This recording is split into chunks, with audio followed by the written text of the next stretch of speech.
I've been commissioned to do a wedding dress for one of my closest friends. Bohemian and flowy in some places, fitted in others. We went to SAS, if you're ever here in Phoenix, or they have a location in Tempe as well, in Arizona. SAS is amazing. They have everything. And I want to show you.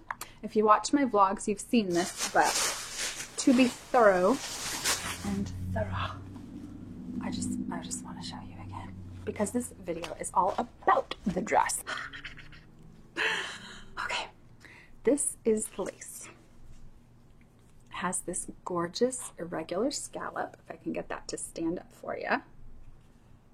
Dips down and meets and comes back up like clouds a little bit. Sort of leaves and swishy lines and things like that. When you see it as just a single panel, it really shines through. This hollyhock point, and I know they're not hollyhock flowers, but that's what I keep calling them, so we're stuck with it. It's stuck in my head. It's like a point, like right here, you see right by my nose, right? And then it just kind of curves and fans out. These portions are going to be across the bodice, like this, and then they wrap around to the back. At the top of the lace, because of course this is going to be the bottom of the skirt as well, the top of the lace, it's way too long. In the back, we'll need most of it to create a sweep train.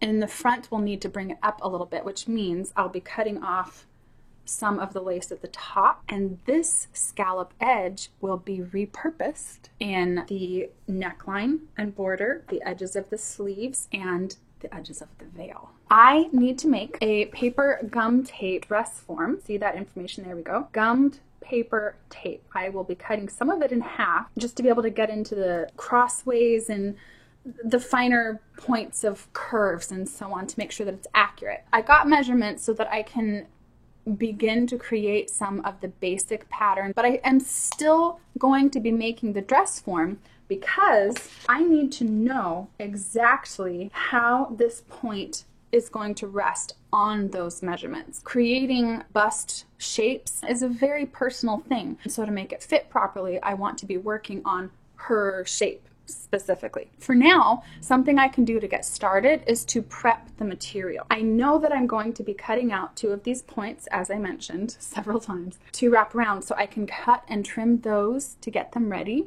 I can also trim off the top of the scallop all the way across, because that scallop won't be on a continuous section of the material anywhere. It's only going to be where I specifically place it, but it does mirror the bottom exactly. You see how it overlaps? You're gonna get sick of me showing you and describing the scallop. I'm kind of obsessed with it. I'm kind of obsessed with the whole thing, to be honest. But I think that's good. I'm just gonna run with it. Inspiration is the best state to be in making something like this. We'll figure it out. We always do. Another really cool thing about this dress is that the lining or slip or whatever you want to call it, the understructure, is blue. Like blue. Like ice clouds, like make the white balance go all hanky-panky on me. That's not the hokey pokey. That's not even a thing. What am I trying to say?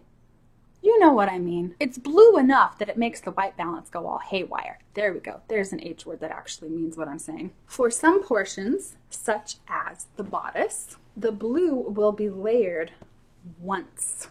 So it'll look like this, and it'll really highlight the shape of the lace. For other sections of the dress, it will be doubled up for illustrative purposes. Anybody else wear glasses, and then even when you're wearing your contacts or at night, you're like, phantom glasses slipping down your nose? Sometimes you like stab yourself in the eye. No? Cool.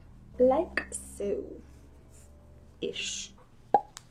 This blue will be layered beneath and have more layers of white. There will also be layers of sheer beneath that, a couple more in the skirt to add a bit of volume, not a lot.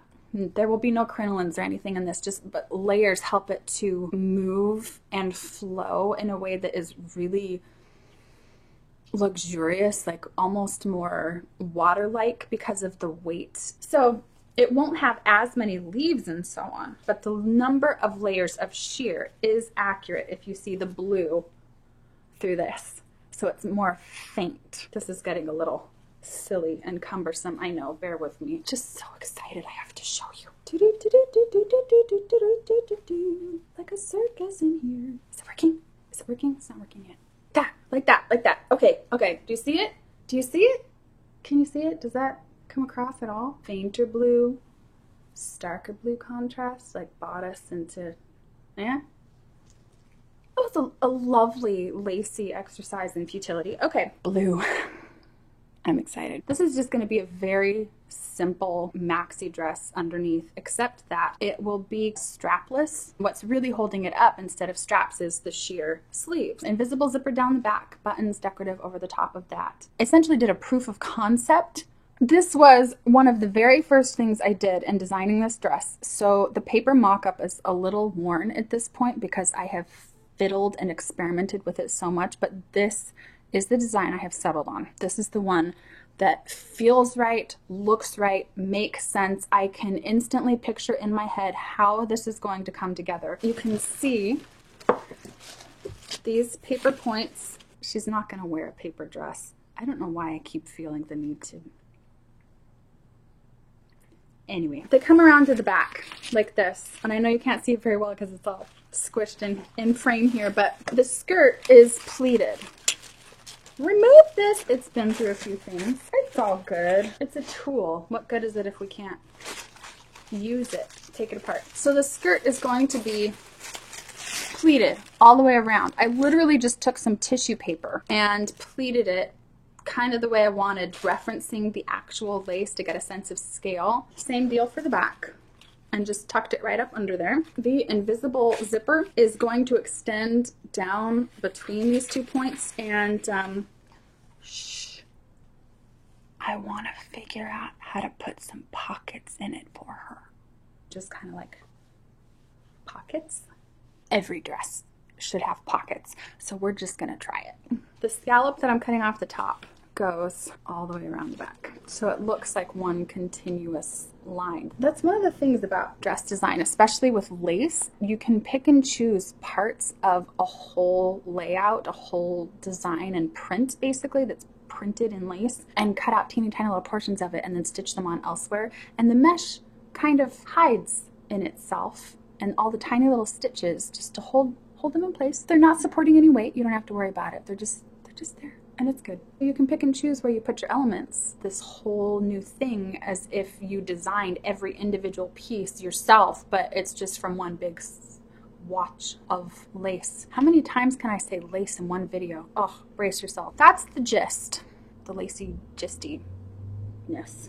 I am going to get to work cutting out a couple of the points and trimming off 2 inches from the top of the whole thing using my rotary cutter and mat and measuring to make sure that that edge stays straight, because I need to be able to measure from the top. Once I've taken measurements at the bottom, like, okay, where is this hanging? How much do I need to take off?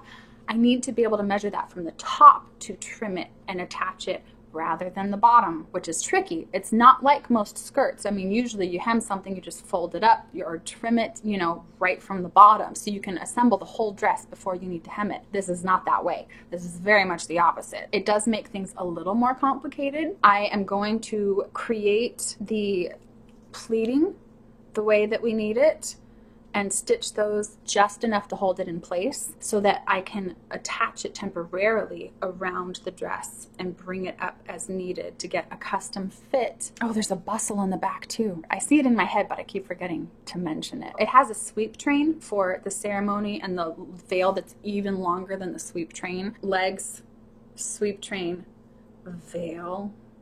Right? It's gonna have floral appliques and things from the lace, like just around the back, the bottom coming up. Like she is the garden, walking, glowing garden bride. Oh my goodness. She gardens a lot, so it makes sense. I think it's pretty fabulous how well this thing fits her. Yeah, so it has a bustle in the back so that when the ceremony's done, she can take that sweep train and just whoop, tuck it up and party and just be a person at her wedding.